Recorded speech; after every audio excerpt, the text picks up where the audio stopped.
प्रिय विद्यार्थियों, मैं रुबेन सरन माथुर, सहायक आचार्य, असिस्टेंट प्रोफेसर, आर्थिक प्रशासन एवं वित्तीय प्रबंध, economic administration and financial management, राजकीय शाकंभर स्नातकोत्तर महाविद्यालय सांबरलेक जयपुर आपका आज की इस ई लेक्चर में स्वागत करता हूँ। विद्यार्थियों, पिछले ई लेक्चर्स में हमने बीकॉम तृतीय वर्ष के अंतर्गत यानी बीकॉम थर्ड ईयर के अंतर्गत हमारे ईएफएम सब्जेक्ट के paper rural development and corporation, ग्रामीण विकास एवं सहकारिता का अध्ययन कर रहे थे। उसके अंतर्गत हम सहकारिता का अध्ययन कर रहे थे और आज के इस ई लेक्चर में हम औद्योगिक सहकारी समितियों का अध्ययन करेंगे।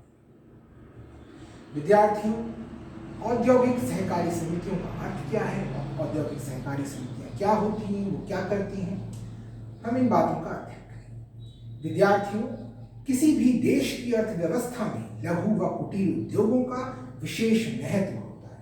भारत जैसे देश में जहां एक ओर बेरोजगारी की समस्या विद्यमान है तो दूसरी ओर पूंजी व तकनीकी ज्ञान का अभाव है। ऐसे में इन उद्योगों का महत्व और भी बढ़ जाता है, क्योंकि भारत में एक ओर तो हम देखते हैं पूंजी और तकनीकी ज्ञान का अभाव है, तो दूसरी ओर बेरोजगारी की समस्या भी। और ऐसी स्थिति में लघु और कुटीर उद्योगों का विशेष महत्व हो जाता है। विद्यार्थियों, दुनिया के अन्य विकासशील देशों के लिए भी लघु व कुटीर उद्योगों का विशेष महत्व है। भारत में तो प्राचीन काल से ही लघु व कुटीर उद्योग विकसित रहे हैं। यहाँ के कुशल कारीगर काष्ठकला, मूर्तिकला तथा हस्तकला के लिए विश्व विख्यात रहे। यहाँ के कुशल कारीगर काष्ठकला, मूर्तिकला तथा हस्तकला के लिए विश्व विख्यात रहे हैं। मौर्य काल में ही भारत समुद्री मार्ग से विदेशी व्यापार करने लगा था।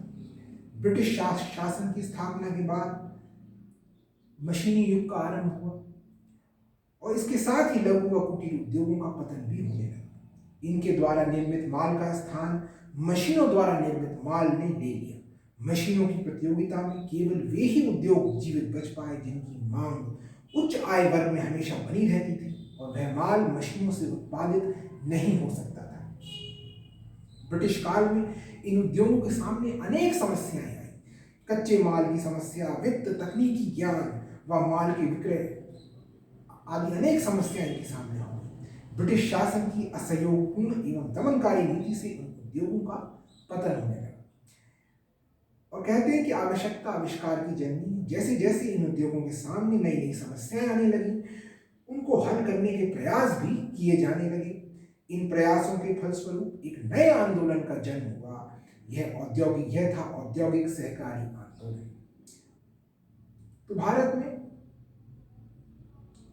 सहकारिता आंदोलन 1904 में आरंभ हुआ, जब सहकारिता अधिनियम बना और इस आंदोलन ने पारस्परिक सहायता द्वारा स्वावलंबन को नई दिशा प्रदान की। कृषि, साख एवं उपभोग क्षेत्र की तरह ही औद्योगिक उत्पादन के क्षेत्र में श्रमिकों को शोषण से मुक्त करवाने और लघु व कुटीर उद्योगों को बढ़ावा देने, छोटे उद्योगों की मदद करने के लिए औद्योगिक सहकारी आंदोलन प्रारंभ हुआ।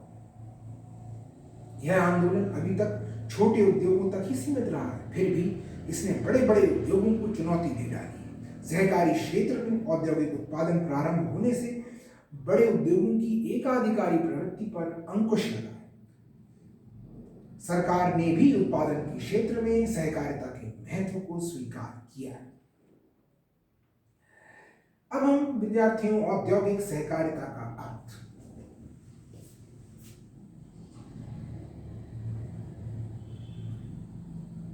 हम पढ़ेंगे औद्योगिक सहकारिता का अर्थ।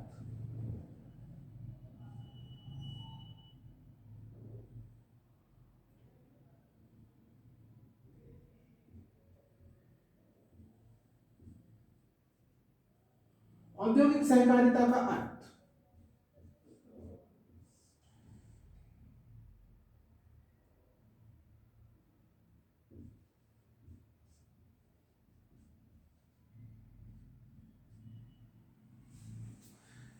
विद्यार्थियों, और औद्योगिक सहकारिता से आशय ऐसी सहकारी समितियों से है जो कारीगरों, छोटे छोटे उद्योगपतियों, दस्तकारों एवं औद्योगिक कर्मचारियों द्वारा पारस्परिक सहायता के उद्देश्य से स्थापित की जाती है। यानी औद्योगिक सहकारिता से आशय ऐसी सहकारी समितियों से है, यानी वो कोऑपरेटिव सोसाइटीज जो कारीगरों, छोटे छोटे उद्योगपतियों, दस्तकारों एवं औद्योगिक कर्मचारियों द्वारा पारस्परिक सहायता के उद्देश्य से स्थापित की जाती है।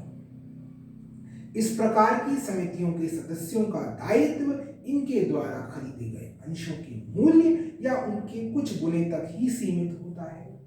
श्री एल.एन. रेणु इस संबंध में कहते हैं, औद्योगिक सहकारी समितियों में प्रथम वे हैं जो सदस्यों को केवल सुविधाएं प्रदान की। श्री एल.एन. रेणु इस संबंध में कहते हैं कि औद्योगिक सहकारी समितियों में प्रथम वे हैं जो सदस्यों को केवल सेवाएं उपलब्ध करवाती हैं। यानी औद्योगिक सहकारी समितियों में प्रथम वे हैं जो सदस्यों को केवल सेवाएं उपलब्ध करवाती हैं। अब हम देखेंगे औद्योगिक सहकारी समितियां क्या करती हैं, कितने प्रकार की होती हैं, उनका क्या महत्व है। औद्योगिक सहकारी समितियों के उद्देश्य और ऑब्जेक्टिव्स ऑफ इंडस्ट्रियल कोऑपरेटिव्स।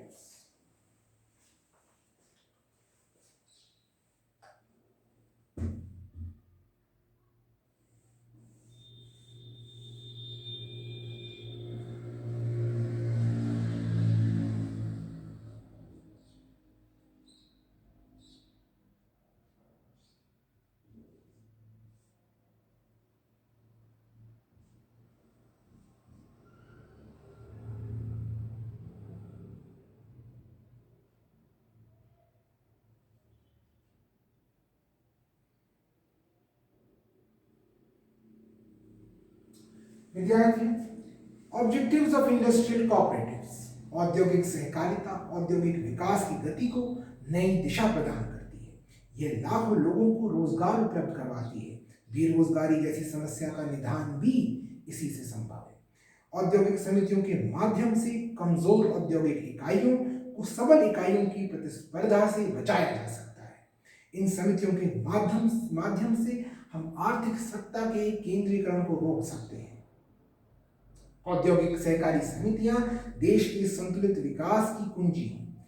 औद्योगिक सहकारी समितियां उत्पादकों को सस्ते मूल्य पर कच्चा माल उपलब्ध करवाती हैं, शिल्पकारों, दस्तकारों को प्रोत्साहन देती हैं।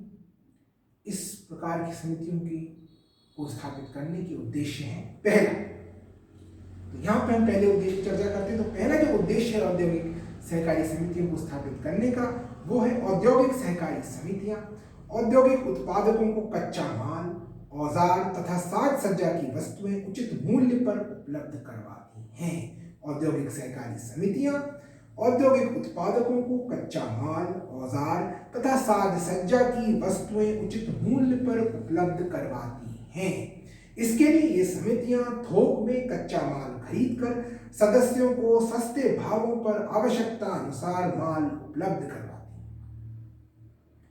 दूसरा उद्देश्य, ये समितियां औद्योगिक उत्पादकों को उचित ब्याज दर पर पर्याप्त वित्त उपलब्ध करवाती हैं ताकि वित्त के अभाव में उत्पादन पर विपरीत प्रभाव न पड़े। यानी ये समितियां औद्योगिक उत्पादकों को उचित ब्याज दर पर पर्याप्त वित्त उपलब्ध करवाती हैं ताकि वित्त के अभाव में उत्पादन पर विपरीत प्रभाव न पड़े। तीसरा, इन समितियों की स्थापना का तीसरा उद्देश्य ये है कि ये उत्पादकों को आधुनिक औजार व उपकरण उचित मूल्यों पर उपलब्ध करवाती है। चौथा, सदस्यों को उत्पादन क्रियाओं के लिए अग्रिम राशि देना। पांचवा, विभिन्न उत्पादन क्रियाओं के संबंध में सदस्यों को तकनीकी सलाह प्रदान करना। छठा उद्देश्य, उत्पादित माल को उचित मूल्य पर बेचने की व्यवस्था करना। यानी उत्पादित माल को उचित मूल्य पर बेचने की व्यवस्था करना। सातवां, सदस्यों में मितव्ययता की भावना विकसित करना। आठवां, सदस्यों को व्यापार पद्धति, उत्पादन की विधियों आदि के बारे में प्रशिक्षण उपलब्ध करवाना। नवां, उत्पादित माल का प्रचार कर उसकी मांग बढ़ाना। यानी उत्पादित माल का प्रचार कर उसकी मांग बढ़ाना। और 10वां शिल्पकारों व दस्तकारों की पूर्व ख्याति को पुनर्स्थापित करके उन्हें संरक्षण व सुरक्षा प्रदान। अब स्टूडेंट्स हम पढ़ेंगे औद्योगिक सहकारी समितियों की। ये तो हमने पढ़े अर्थ उद्देश्य। अब हम पढ़ेंगे औद्योगिक सहकारी समितियों की आवश्यकता एवं महत्व।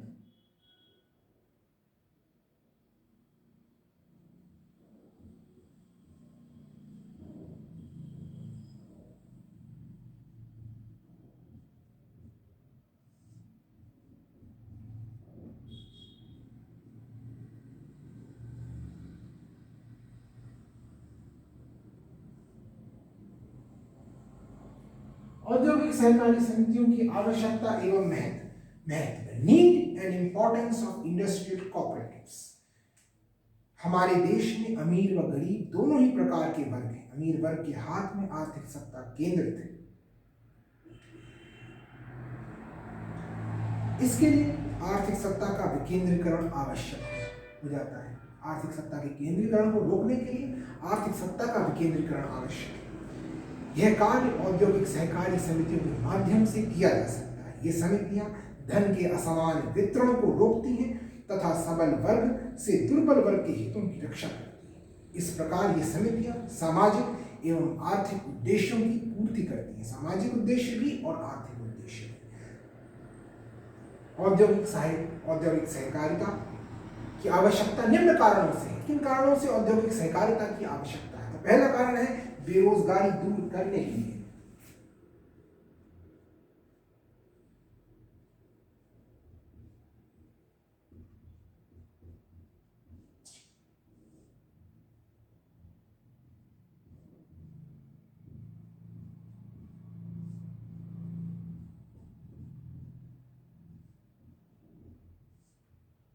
तो टू रिमूव अनएम्प्लॉयमेंट, विद्यार्थियों औद्योगिक सहकारी समितियां बेरोजगारी दूर करने में सहायक होती है। भारत में जनसंख्या तीव्र गति से बढ़ रही है, जिसके फलस्वरूप कृषि भूमि पर जनसंख्या का भार बढ़ता जा रहा है। इस समस्या का समाधान औद्योगिक विकास पर निर्भर है, क्योंकि कृषि के बाद उद्योग ही रोजगार का प्रमुख साधन है। और कृषक भी सारा समय खेती में नहीं लगा रहता है। कृषक भी सारा समय खेती में नहीं लगा रहता है। कृषि का कार्य कुछ ही महीने अधिक रहता है। किसानों का शेष समय व्यर्थ नहीं जाए, इसके लिए उन्हें उद्योगों की विकास की ओर आकर्षित किया जा सकता है। सहकारी आधार पर बड़े व लघु दोनों ही पैमाने पर उत्पादन किया जा सकता है। इससे अनेक बेरोजगारों को रोजगार दिलाया जा सकता है। तो पहला जो इनकी आवश्यकता है सहकारी समितियों की, औद्योगिक सहकारी समितियों की, वो है बेरोजगारी दूर करने के लिए। दूसरा, लघु व कुटीर उद्योगों के विकास के लिए। तो दूसरा यहाँ पे बिंदु आएगा लघु व कुटीर उद्योगों के विकास। लघु व कुटीर उद्योगों के विकास।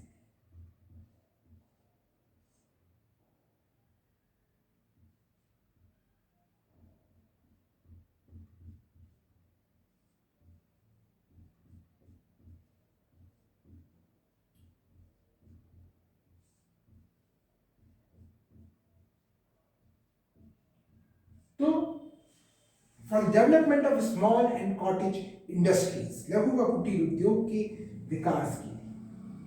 विद्यार्थियों, भारत प्राचीन काल से ही लघु व कुटीर उद्योगों के विकास में अग्रणी रहा है, किंतु अंग्रेजों के शासनकाल में भारतीय लघु व कुटीर उद्योग पर बहुत विपरीत प्रभाव पड़ा। भारतीय कारीगर व लघु उत्पादक दोनों ही बेरोजगार हो गए। लघु व कुटीर उद्योगों के पुनर्विकास के लिए पंचवर्षीय योजना में सहकारिता को आधार माना गया। इस प्रकार लघु व कुटीर उद्योगों के विकास के लिए औद्योगिक सहकारी समितियों का होना आवश्यक है। तीसरा यहाँ जो बिंदु है वो है औद्योगिक प्रतियोगिता का सामना करना।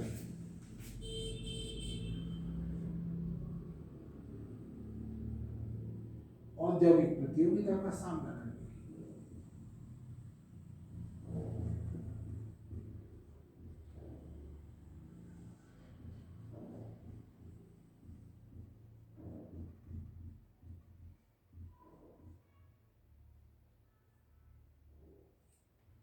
औद्योगिक प्रतियोगिता का सामना करें।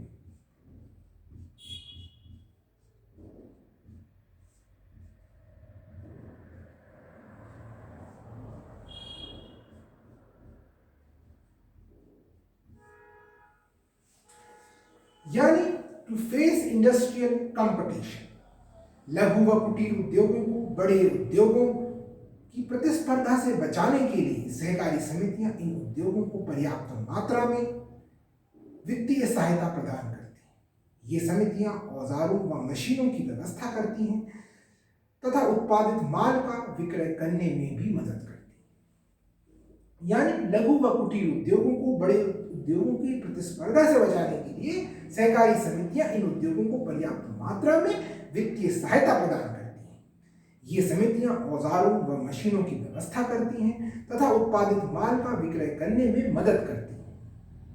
ये समितियां कम उत्पादन लागत पर माल तैयार करने में सहयोग देती हैं, जिससे ये उद्योग बड़े उद्योगों की प्रतिस्पर्धा में जीवित रह सके। इसके अतिरिक्त औद्योगिक समितियां दुर्बल व बीमार इकाइयों को मिलाकर सुदृढ़ इकाइयों का गठन करती हैं, जिससे ये इकाइयां बड़े पैमाने के व प्रतिस्पर्धी उद्योगों का सरलता से सामना कर सकें। यानी ये समितियां दुर्बल व बीमार इकाइयों को मिलाकर सुदृढ़ इकाइयों का गठन करती हैं, ताकि ये इकाइयां बड़े पैमाने के व प्रतिस्पर्धी उद्योगों का सरलता से सामना कर सकें।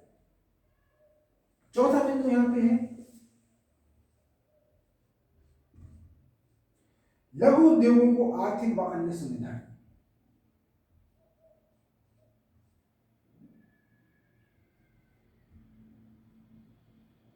लघु उद्योगों को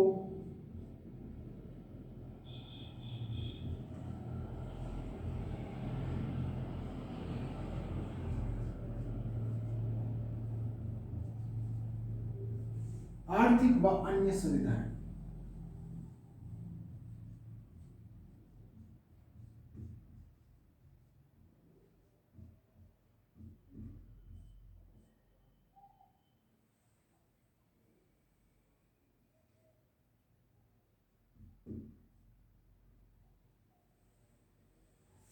financial and other facilities to small industries. चौथा है हम जो आवश्यकता महत्वपूर्ण बिंदु है वो लघु उद्योगों को आर्थिक व अन्य सुविधाएं। Financial and other facilities to small industries. औद्योगिक सहकारी समितियां लघु उद्योगों के सुसंचालन के लिए निम्न ब्याज दर पर धन की व्यवस्था करती हैं। कुछ स्वयं उत्पादन करने वाली समितियां अन्य संस्थाओं जैसे व्यापारिक बैंक, सरकार, सहकारी साख समितियों व अन्य वित्तीय संस्थाओं से सरलता से ऋण प्राप्त कर लेती हैं, जिससे उन्हें वित्त की समस्या का सामना नहीं करना पड़े। इसके अतिरिक्त इन समितियों को अपनी अंश पूंजी के कई गुने तक ऋण प्राप्त हो जाता है, जिससे इनको सस्ता माल व आधुनिक औजार व मशीनें खरीदने में दिक्कत नहीं होती। यानी लघु उद्योगों को आर्थिक व अन्य सुविधा, यानी औद्योगिक सहकारी समितियां लघु उद्योगों के सुसंचालन के लिए निम्न ब्याज दर पर धन की व्यवस्था करती हैं। कुछ स्वयं उत्पादन करने वाली समितियां अन्य संस्थाओं जैसे व्यापारिक बैंक, सरकार, सहकारी साख समितियों हो गई व अन्य वित्तीय संस्थाओं से सरलता से ऋण प्राप्त कर लेती हैं, जिससे उन्हें वित्त की समस्या का सामना नहीं करना पड़ता। इसके अतिरिक्त इन समितियों को अपनी अंश पूंजी के कई गुने तक ऋण प्राप्त हो जाता है, जिससे इनको सस्ता माल व आधुनिक औजार व मशीनें खरीदने में दिक्कत नहीं होती। पांचवा है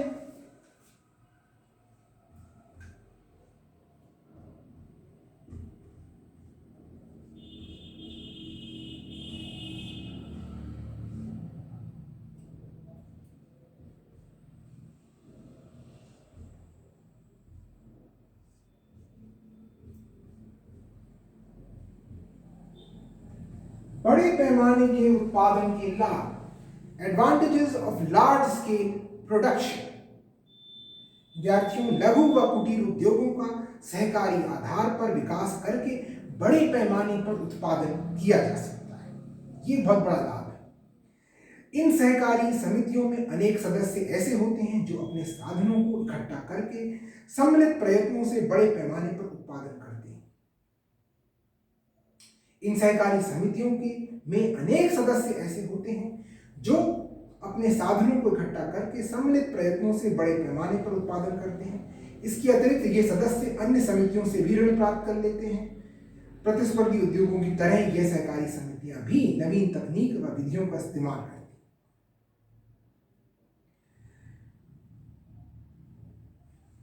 पांचवा बिंदु है विद्यार्थियों, बड़े पैमाने के उत्पादन के लाभ यानी advantages of large scale production.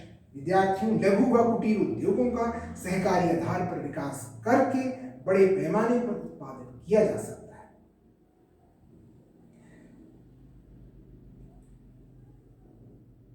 इसके अतिरिक्त इससे श्रम विभाजन व विशिष्टीकरण का लाभ भी प्राप्त होता है।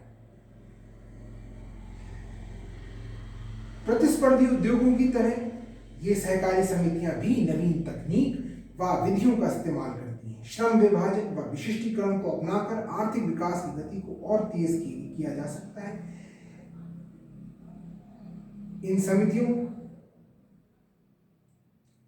के कारण, औद्योगिक सहकारी समितियों के कारण बड़े पैमाने पर उत्पादन किया जा सकता है, जिससे बड़े पैमाने पर उत्पादन करने के लाभ प्राप्त हो सकते हैं। विद्यार्थियों, इन समितियों द्वारा अधिक से अधिक व्यक्तियों को रोजगार दिया जाता है, जिससे उनका आर्थिक स्तर ऊंचा होता है और पूंजी का निर्माण भी अधिक होता है। अधिक पूंजी निर्माण से विनियोजन की मात्रा बढ़ जाएगी। यदि यही क्रम निरंतर चलता रहा तो आर्थिक विकास की गति और तेजी से बढ़ जाएगी। यानी हम ये समझ सकते हैं कि ये औद्योगिक सहकारी समितियां बड़े पैमाने पर उत्पादन करने को संभव बनाती हैं और उससे हमें बड़े पैमाने पर जो उत्पादन के लाभ होते हैं वो हमें प्राप्त हो सकते हैं। पांचवा बिंदु है विद्यार्थियों, बड़े पैमाने के उत्पादन के लाभ, advantages of large scale production. विद्यार्थियों, लघु व कुटीर उद्योगों का सहकारी आधार पर विकास करके हम बड़े पैमाने पर उत्पादन कर सकते हैं और इससे हमें बड़े पैमाने पर उत्पादन करने के लाभ प्राप्त हो जाते हैं।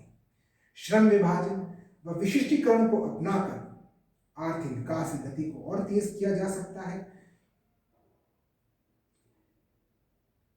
इस प्रकार बड़े पैमाने पर ये बहुत बड़ा लाभ है, बड़े पैमाने के उत्पादन के लाभ प्राप्त हो जाते हैं।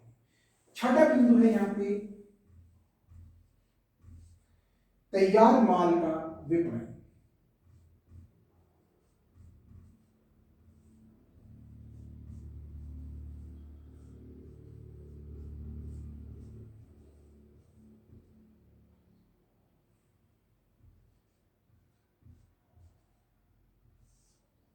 मार्केटिंग ऑफ फिनिश्ड गुड्स, तो तैयार माल का विक्रय भी छोटे उत्पादकों के लिए एक जटिल समस्या है। अब तैयार माल तैयार हो गया, उसका विक्रय कैसे करें, तो ये समस्या भी छोटे उत्पादकों को आती है। ये उत्पादक प्रत्यक्ष रूप से अपने माल को विस्तृत बाजार में नहीं बेच पाते। साधारणतः ये उत्पादक स्थानीय मांग की ही पूर्ति कर पाते हैं, जिससे इनका व्यापार क्षेत्र संकुचित रह जाता है। अतः माल के विस्तृत विपणन के लिए इनको सहकारी समितियों की सहायता लेनी पड़ती है। ये समितियां अपने सदस्यों के माल का वर्गीकरण कर ऐसे स्थानों पर भेजती हैं जहां माल की अधिक खपत होती है। इस प्रकार हम ये कह सकते हैं कि औद्योगिक सहकारी समितियां बाजार का विस्तार करके छोटे उत्पादकों की आय में पर्याप्त वृद्धि करती हैं, जिससे उनका आर्थिक स्तर ऊंचा होता है। सातवां बिंदु है विद्यार्थियों यहाँ पे संतुलित औद्योगिक विकास।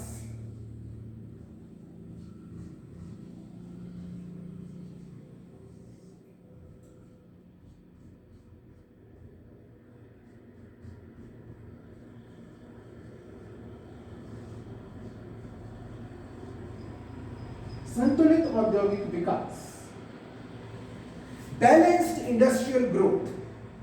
हमारे देश में उद्योगों का संतुलित विकास नहीं हुआ है। इसके लिए उद्योगों का विकेंद्रीकरण आवश्यक है। ऐसा करने से उद्योगों व पूंजी का केंद्रीकरण भी नहीं होगा। विभिन्न स्थानों में रहने वाले व्यक्तियों को इससे रोजगार मिलेगा। ऐसा सहकारी समितियों के माध्यम से ही संभव है। तो ये समितियां संतुलित औद्योगिक विकास को प्रोत्साहित करती हैं। अब अन्य, 8वां बिंदु है अन्य। अन्य में हम कह सकते हैं कि जो इनकी आवश्यकता व महत्व के बारे में कह सकते हैं कि औद्योगिक सहकारी समितियों के माध्यम से बेरोजगारी दूर होगी, जिससे निर्धनता कम होगी, लोगों की क्रय शक्ति में वृद्धि होगी और आर्थिक स्तर लोगों का ऊंचा होगा। इसके अलावा ये समितियां अपने सदस्यों को परस्पर सहयोग, एकता व भाईचारे का पाठ भी पढ़ाती हैं। ये समितियां निर्बलों को सबलों के शोषण से बचाती हैं तथा धन का न्याय संगत वितरण कर देश के आर्थिक विकास में महत्वपूर्ण योगदान देते हैं। अब हम पढ़ेंगे विद्यार्थियों औद्योगिक सहकारी समितियों के कार्य।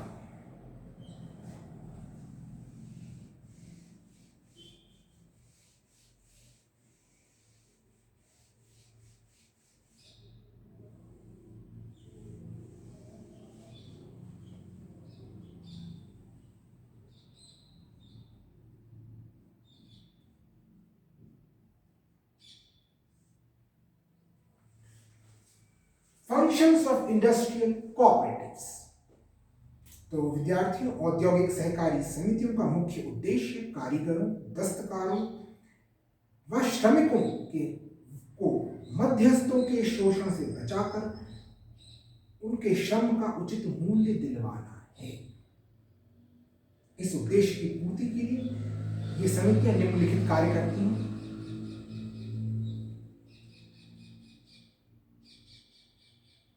कारीगरों व दस्तकारों को सस्ती ब्याज दर पर ऋण उपलब्ध करवाना ताकि उनके सामने वित्त की समस्या ना हो। उत्पादन कार्यों के लिए सस्ती दर पर कच्चे माल की पूर्ति करना ताकि उत्पादन लागत न बढ़े। तीसरा, सदस्यों को उचित किराए पर मशीनें, यंत्र, उपकरण आदि उपलब्ध करवाना ताकि वे अच्छे किस्म का माल तैयार कर सकें। चौथा, शिल्पकारों द्वारा उत्पादित माल को उचित मूल्य पर बेचने की व्यवस्था करना ताकि उन्हें अपने श्रम का उचित मूल्य मिल सके और वे उत्पादन करने के लिए प्रोत्साहित हों। पांचवा, माल का वर्गीकरण एवं श्रेणी विभाजन करना। ऐसे माल को प्रचार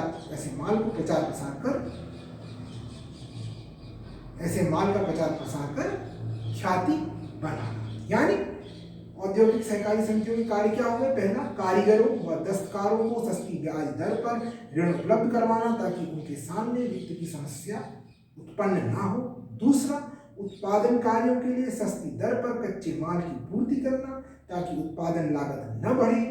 तीसरा, सदस्यों को उचित किराए पर मशीनें, यंत्र, उपकरण आदि उपलब्ध करवाना ताकि वे अच्छी किस्म का माल तैयार कर सकें। चौथा, शिल्पकारों द्वारा उत्पादित माल को उचित मूल्य पर बेचने की व्यवस्था करना ताकि उन्हें अपने श्रम का उचित मूल्य मिल सके और वे उत्पादन करने के लिए भी प्रोत्साहित हों। पांचवा, माल का वर्गीकरण एवं श्रेणी विभाजन करना। ऐसे माल का प्रचार प्रसार कर ख्याति बनाना। सदस्यों को विभिन्न कार्यों के लिए आवश्यक तकनीकी सलाह देना। सातवां, सदस्यों में सहयोग, प्रेम, भाईचारे व सहकारिता व मितव्ययिता की भावना का विकास करना। और आठवां, दलालों और मध्यस्थों का समापन करना। इस प्रकार हमने देखे औद्योगिक सहकारी समितियों के कार्य।